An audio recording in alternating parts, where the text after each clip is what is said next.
Écoutez Culture Média, 10h, 11h30 tous les jours avec Thomas Hill et votre invité ce matin, Thomas. Et oui, je reçois ce matin la chineuse préférée des Français, Julia Vignali. Vous présentez demain soir un prime d'affaires conclues sur le thème des objets mystères. Ça veut dire que ce sont des objets où, de prime abord, on ne comprend pas trop ce que c'est. Exactement, c'est exactement ça. Il y a des serrures, parfois il n'y a pas de clé, ou il y a des clés et pas de serrure. Ouais. Mais pas que, effectivement, l'idée c'est de jouer à l'enquêtrice avec mon fidèle Harold Dessel, spécialiste de l'émission, et de partir non seulement sur les traces de Léonard de Vinci et de François Ier, parce que ce que je ne savais pas, c'est que Léonard de Vinci et François Ier étaient les meilleurs potes du monde. Ah oui, D'ailleurs, François Ier lui a trouvé un petit château qui s'appelle le château du C'est très sympa. C'est là que vous avez tourné ce prime.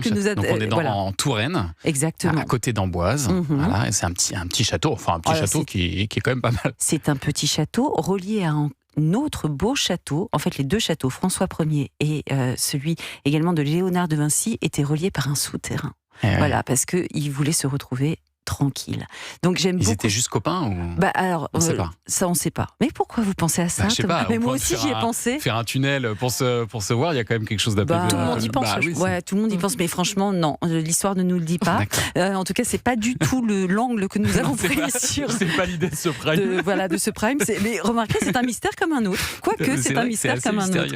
Et oui, l'idée, c'est vraiment la promesse d'une enquête, la promesse de mystère, d'objets plus curieux les uns que les autres, et de par créer exemple, des belles surprises. le premier objet, c'est un magnifique coffre en argent, un petit coffret comme ça en argent. Et toute la question est de savoir ce qu'il contient. On peut le dire ou pas? Pour le premier objet. Oui, on peut le dire, pour donner envie au moins. Ouais. Parce qu'il est assez étonnant. Il y a une ménagerie à l'intérieur.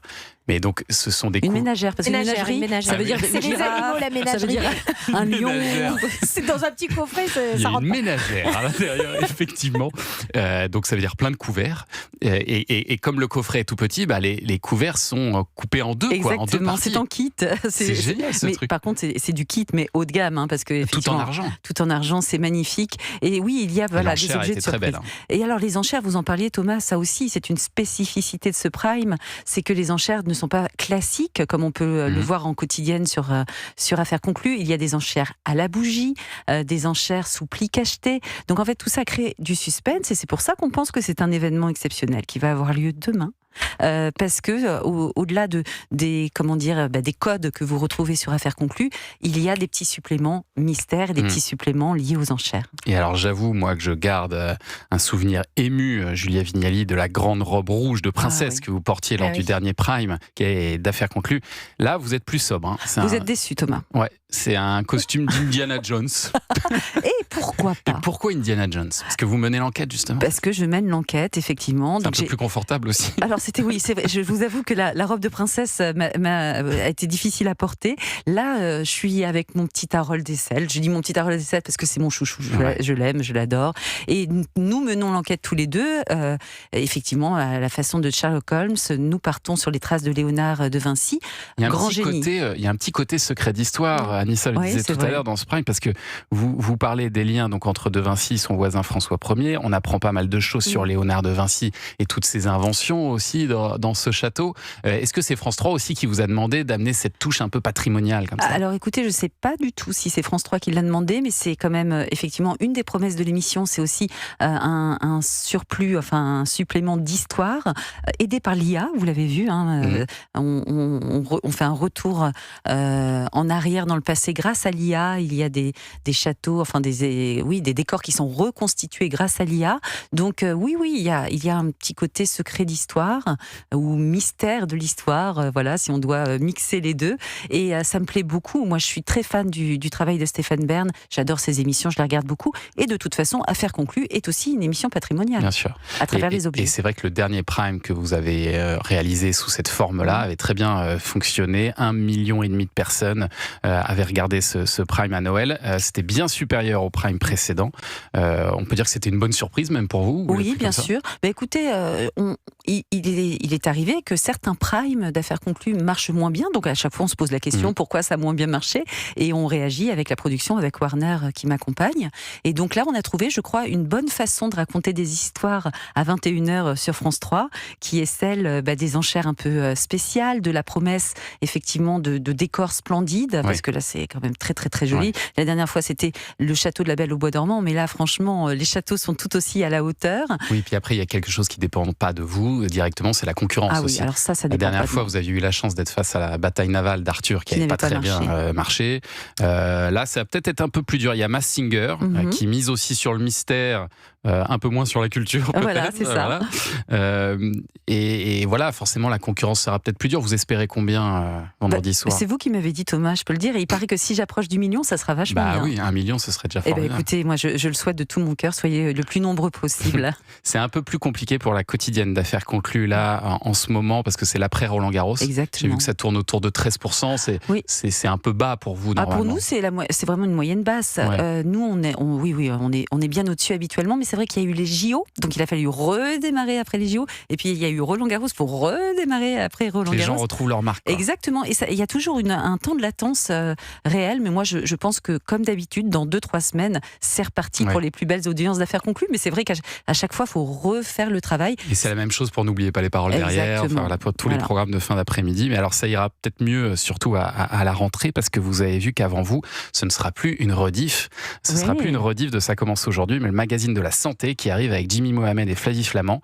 Quelle bonne nouvelle, non ? C'est ce que j'allais vous demander. Pour vous, c'est une bonne nouvelle, non ? Bon, il me semble, je ne suis pas spécialiste média, mais il me semble qu'une émission fraîche. Comme on dit fraîche en télé, une émission fraîche est toujours une meilleure nouvelle qu'une rediffusion. Et puis le magazine de la santé, c'est une émission phare. Je pense que le duo Flavie Flamand, Jimmy Mohamed, c'est super idée. Vous n'aviez pas candidaté, vous ? Ah non, je ne peux pas être partout. Je peux pas. Mais ça me plaît beaucoup. Vous savez, j'ai eu la chance sur Europe 1 d'animer une émission santé et beauté avec Mélanie Gomez, que je salue. Ça m'aurait évidemment plu, comme plein d'autres émissions, mais là, Affaires conclues me prend beaucoup de temps et surtout, j'y suis très heureuse. Est-ce que vous réclamez des choses ou proposez des choses à France Télévisions ? Oui, et parfois, elles sont acceptées. Et par exemple, je vais rebondir sur une info média. Tout à l'heure, je vous ai entendu dire que Meurtra allait se passer à Fort Boyard. Eh bien, il y aura bientôt un meurtre à Montceau-les-Mines. Avec Julia Vignali, mais en rôle titre. Et je reprends du service en tant que comédienne. Et mes premiers amours. Oui, mes premiers amours. Et je suis très attachée à la région de Montceau-les-Mines puisque j'habite pas très loin. Et j'ai fait cette proposition à Anne Olmes, la directrice de la fiction dont vous parliez tout à l'heure de France Télévisions, qui a accepté cette idée avec Warner, mon producteur. C'est tourné déjà ? Ah non, ça va être tourné, c'est écrit. Et ça va être tourné dans quelques mois.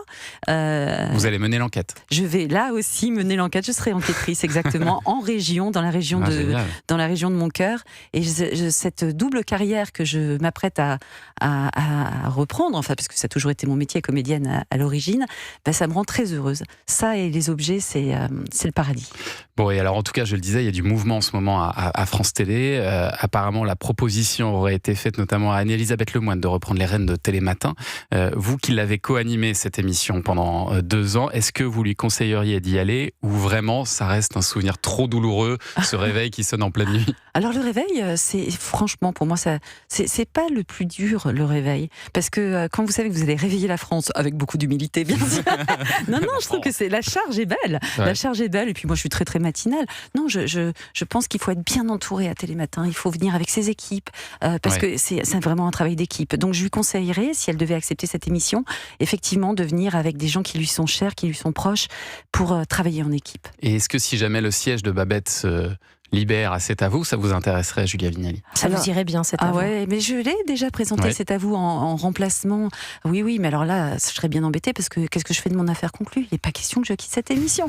Écoutez, je serais très flattée qu'on me le propose, mais je crois que l'émission a pris un tournant un peu plus journalistique, surtout en année présidentielle, et je ne pense pas que ce vœu, parmi d'autres vœux, sera réalisé cette année. Vous avez vu aussi que les maternelles allaient passer en hebdo à la rentrée, encore une émission que vous avez incarnée à une époque. Comment est-ce que vous expliquez que les maternelles ne fassent plus recette aujourd'hui? Peut-être que ce changement, à un moment donné, ce changement de chaîne, d'horaire, a peut-être un peu déstabilisé les gens. On parlait tout à l'heure vous voyez, il suffit d'un événement sportif, un Roland-Garros, pour que les gens se disent attends, non, c'est à quelle heure déjà? Et peut-être qu'ils ont été déstabilisés, perturbés. J'espère qu'ils vont reprendre leurs bonnes habitudes. Alors, c'est plus une quotidienne, mais déjà une hebdo. Du moment que l'émission persiste et résiste et existe, je trouve que c'est une très bonne nouvelle, oui. Merci beaucoup Julia Vignali. Affaire conclue, donc objet mystère sur les traces de Léonard de Vinci. C'est demain soir à 21h10 sur France 3. On vous donnera les audiences lundi. On vous souhaite bonne chance pour ce nouveau Merci, Prime. c'est très gentil. Merci à vous. Merci Julia.